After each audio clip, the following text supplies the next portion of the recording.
Madan storage உங்களை வரவேற்கின்றன.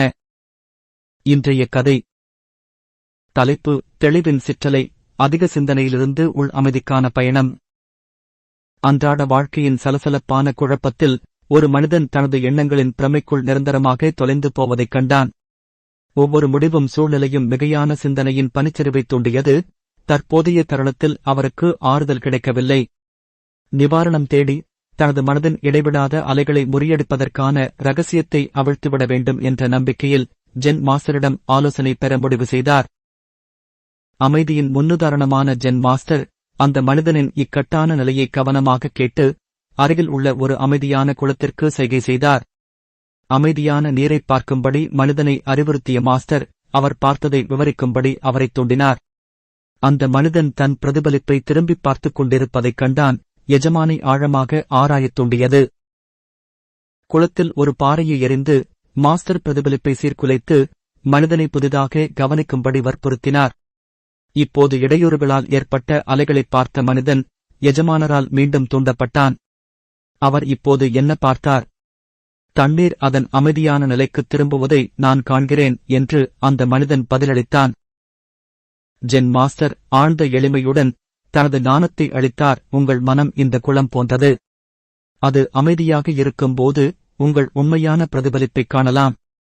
ஆனால் அது தொடர்ந்து அதிக சிந்தனை அலைகளால் தொந்தரவு செய்யப்படும்போது நீங்கள் தெளிவாக பார்க்க முடியாது. அதிகமாகச் சிந்திப்பதை நிறுத்துவதற்கான திறவுகோல் உங்கள் மனதை அமைதிப்படுத்த கற்றுக்கொள்வது, அலைகளை விட்டுவிட்டு அமைதி மற்றும் தெளிவு நிலைக்குத் திரும்புவதோடு. உருவகத்தால் ஞானம் பெற்ற மனிதன் ஜென் மாஸ்டரின் வார்த்தைகளில் உள்ள உண்மையைத் தழுவினான். அவர் தியானம் மற்றும் நினைவாற்றலின் பயணத்தைத் தொடங்கினார். தற்போதைய தருணத்தில் தனது மனதை அமைதிப்படுத்தவும் அமைதியை மீண்டும் கண்டுபிடிக்கவும் கற்றுக்கொண்டார். அதிகப்படியான சிந்தனையின் தொடர்ச்சியான அலைகளை விட்டுவிட்டு ஒவ்வொரு அனுபவத்தையும் அவர் வெளிப்படுத்தத் தொடங்கினார்.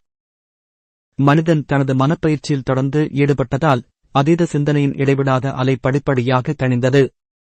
கவலையும் அவர்களின் பிடியை தளர்த்தியது. வாழ்க்கையின் எளிமை மற்றும் அழகைகாலை பறவைகளின் மெல்லிசை, சூரியனின் வெப்பம் தோலில் ரசிக்க அவனை அனுமதித்தது.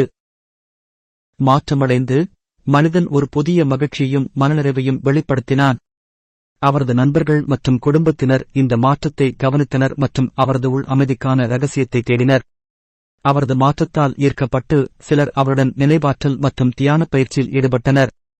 விரைவில் அவர்களும் தற்போதைய தருணத்தில் வாழ்வதன் ஆழமான நன்மைகளை அனுபவித்தனர்.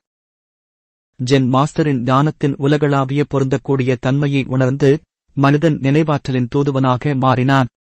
அவர் மற்றவர்களுடன் நுண்ணறிவைப் பகிர்ந்து கொண்டார். தற்போதைய தருணத்தின் சக்தியின் செய்தியை பரப்பினார். அவரிடமிருந்து தொடங்கிய தெளிவின் அலை அவரைச் சுற்றியுள்ளவர்களுக்கும் பரவியது. உள் அமைதியின் நாட்டத்தால் பிணைக்கப்பட்ட ஒரு சமூகத்தை உருவாக்கியது. தெளிவின் சிற்றலை, அதிகப்படியான சிந்தனை ஒரு அழிவு சக்தியாக இருக்கும் என்பதை நினைவூட்டுகிறது. இது வாழ்க்கையை முழுமையாக அனுபவிக்கும் திறனைத் தடுக்கிறது. நினைவாற்றலைத் தழுவி தற்போதைய தருணத்தில் வாழ்வதன் மூலம் நாம் உள் அமைதியையும் உண்மையான மகிழ்ச்சியையும் காணலாம். அதிக சிந்தனையின் கொந்தளிப்பான நீரில் இருந்து அமைதியான மனதின் அமைதியான அமைதிக்கான பயணத்தை கதை தூண்டுகிறது. பார்த்ததற்கு நன்றி.